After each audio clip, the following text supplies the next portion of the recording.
ಹೋಗ್ಲಿ, ನನ್ನಿಂದ ನಿನಗೆ ಅನ್ಯಾಯ ಆಗಿದೆ ಅಂತ ನೀನು ಅಂದ್ಕೊಂಡಿದ್ರೆ ನನ್ನ ಮೇಲೆ ಮಾತ್ರ ದ್ವೇಷ ಸಾಧಿಸಬೇಕಿತ್ತು. ಆದ್ರೆ ನನ್ನ ಮಗ ಗುರು ನಿನಗೇನು ಅನ್ಯಾಯ ಮಾಡಿದ ಅಂತ ಅವನ ಜೀವದ ಜೊತೆ ಚೆಲ್ಲಾಟ ಆಡಿದೆ. ಗುರುನ ನಾನ್ ಸಾಯಿಸಿಲ್ಲ, ಅವರಾಗ ಅವರೇ ಜಾರ್ ಬಿದ್ರು. ಸುಳ್ಳು ಹೇಳ್ತಾ ಇದೀಯ ನೀನು? ಇಲ್ಲ, ನಾನ್ ಸುಳ್ಳು ಹೇಳ್ತಾ ಇಲ್ಲ. ಇಷ್ಟೆಲ್ಲ ಮಾಡಿದವಳನ್ನ ನಾನು ಹೇಗೆ ನಂಬೋದು? ನಾನು ಗುರುನ ಸಾಯಿಸಿಲ್ಲ. ಹೌದಾ? ಹಾಗಾದ್ರೆ ಆ ಸತ್ಯನ ನನ್ನ ಮಗ ಗುರು ಮುಂದೆನೆ ಹೇಳು. ಗುರು,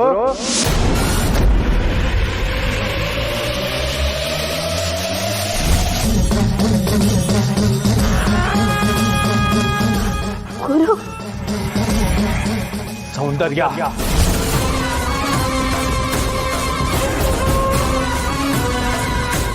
ಬಿಡು ದಾರಿ. ಗುರು, ಗುರು, ಗುರು.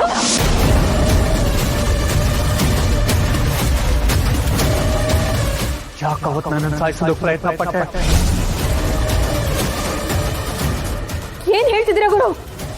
ನೀನೊಬ್ಳು ಮೋಸಗಾತಿ, ಕೊಲೆಗಾತಿ, ಮಕ್ಕಳಾಗಲ್ಲ ಅನ್ನೋ ಸತ್ಯಕ್ಕೆ ಸುಳ್ಳು ಹೇಳಿ ನನ್ನ ಜೀವನದಲ್ಲಿ ಚೆಲ್ಲಾಟ ಆಡಿರೋ ದ್ರೋಹಿ. ಯಾರು ಯಾರು ಇವಳನ್ನ ನಂಬೇಡಿ.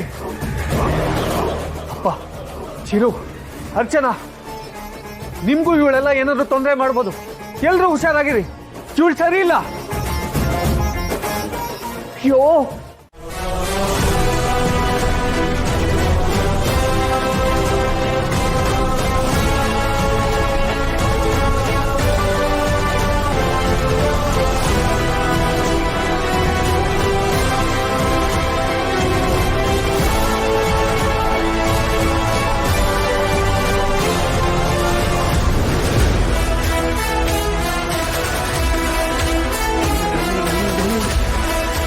ಅಂದ್ರೆ ಚಿರು, ಇದೆಲ್ಲ ನಿನ್ನ ಪ್ಲಾನಾ? ಹೌದೌದು, ಈ ಮನೆಯಲ್ಲಿ ಸತ್ಯಕ್ಕೆ ಮಾತ್ರ ಗೆಲುವಿರಬೇಕು. ನಿಮ್ಮ ಮುಖವಾಡ ಇವತ್ತು ಕಳಚಿ ಬಿದ್ದಿದೆ. ಅದಕ್ಕೆ ಯಾರನ್ನ ಇಷ್ಟು ದಿನ ದೇವರು ಅನ್ಕೊಂಡಿದ್ನವರು ದೇವರಲ್ಲ, ದೇವರು ತಲ್ಲಿರೋ ರಾಕ್ಷಸಿಯತ್ನ ಇವತ್ತು ಪ್ರೂವಾಯ್ತು. ಯಾರನ್ನ ನನ್ನ ತಾಯಿ ಅಂತ ನಂಬಿದ್ನೋ ಆ ನಂಬಿಕೆ ಎಷ್ಟು ಚೆನ್ನಾಗಿ ದ್ರೋಹ ಬಗೆದ್ರಲ್ಲ.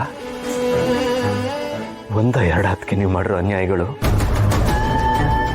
ಅಪ್ಪ ಏನೋ ಆಕಸ್ಮಿಕವಾಗಿ ಏನೋ ತಪ್ಪು ಮಾಡಿದ್ರು ಅಂತ ಅದನ್ನೇ ಮನಸ್ಸಲ್ಲಿಟ್ಕೊಂಡು ಇಷ್ಟು ವರ್ಷ ದ್ವೇಷ ಸಾಧಿಸ್ತಾ ಬಂದಿದ್ದೀರಾ. ಅದಲ್ಲದೆ ಪ್ರಭಾಕರ್ ಮಾವನ್ ಮಗಳ ಸಾವಿಗೂ ನೀವೇ ಕಾರಣ ಆದ್ರಿ. ಇದೆಲ್ಲ ಸಾಲದು ಅಂತ ದೀಪ ಅವ್ರನ್ನ ಸಾಯಿಸಿ ಅವ್ರ ಜಾಗದಲ್ಲಿ ದಿಶಾನ ತರ ಕೆಟ್ಟ ಯೋಚನೆ ಮಾಡಿದ್ರಿ. ದೀಪ ಅವ್ರನ್ನ ಸಾಯಿಸಕ್ ಬಂದಾದ್ರಿ. ಯಾಕದ್ಗೆ ಇದಿಷ್ಟು ಸಾಲದು ಅಂತ ಪಾಪನ ಬಣ್ಣ ಅಮಾಯಕ ಆದ್ರಿ ಅವನು. ಜೀವನದಲ್ಲಿ ಆಟ ಆಡ್ಬಿಟ್ರಲ್ಲ, ಏನ್ ಶಿಕ್ಷೆ ಕೊಡ್ಬೇಕು? ನೀವು ಏನ್ ಶಿಕ್ಷೆ ಕೊಡ್ಬೇಕು ಹೇಳಿ? ಇವಳು ಮಾತ್ರ ಸುಮ್ಮನೆ ಬಿಡ್ಬಾರ್ದು ಚಿರು, ನಾವೇ ಶೂಟ್ ಮಾಡಿ ಸಾಯಿಸ್ಕೊಡ್ಬೇಕು.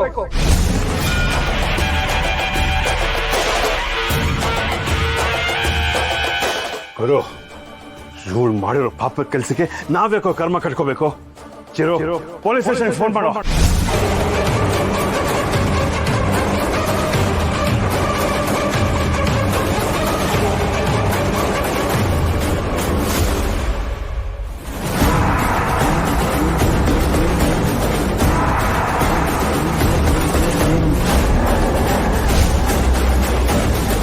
ಅದಕ್ಕೆ ಒಂದ್ ಹೆಜ್ಜೆ ಯಾರಾದ್ರೂ ಮುಂದೆ ಇಟ್ರು ಯಾರು ಸುಮ್ಮನೆ ಬಿಡಲ್ಲ.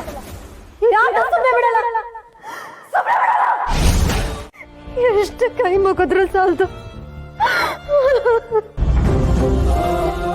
ದ್ವೇಷನೇ ಜೀವನ ಅಂತ ಅನ್ಕೊಂಡಿದ್ ನನಗೆ ದೀಪ ಬಂದು ಜೀವನ ಅಂದ್ರೆ ಏನು ಅಂತ ಅರ್ಥ ಮಾಡಿಸಿದ್ಲು.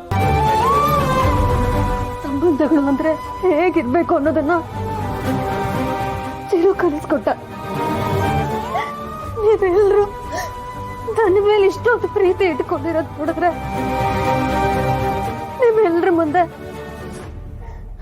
ನಾನು ತುಂಬಾ ಚಿಕ್ಕವಳಾಗ್ಬಿಟ್ಟೆ ಅಂತ ಅನ್ನಿಸ್ತಾ ಇದೆ. ದಯವಿಟ್ಟು ಎಲ್ಲರೂ ನನ್ನಿಂದ ಕ್ಷಮಿಸಿ.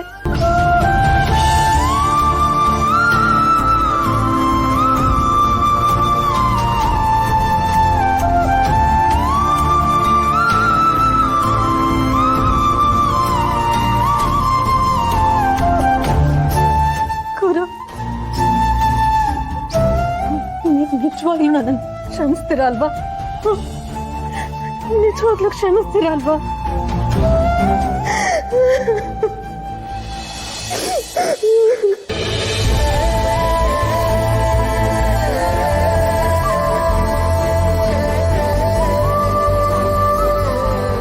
ಇವತ್ತಿಂದ ಈ ಮನೇಲಿ ನೀವೆಲ್ಲರೂ ಹೊಸ ಸೌಂದರ್ಯನ ನೋಡ್ತೀರ. ನಿಮ್ಗೆಲ್ಲರಿಗೂ ಹೇಗೆ ಇಷ್ಟನೋ ಈ ಸೌಂದರ್ಯ ಹಾಗೆ ಬದುಕು ತೋರಿಸ್ತಾಳೆ. ನಿಮ್ಮೆಲ್ಲರನ್ನು ಪ್ರೀತಿಯಿಂದ ಕಾಣ್ತಾಳೆ. ನಿಮ್ಮೆಲ್ಲರ ಜೊತೆ ಸಂತೋಷವಾಗಿರ್ತೀನಿ. ನಾವೆಲ್ಲರೂ ಒಟ್ಟಾಗಿ ಸಂತೋಷವಾಗಿರೋಣ.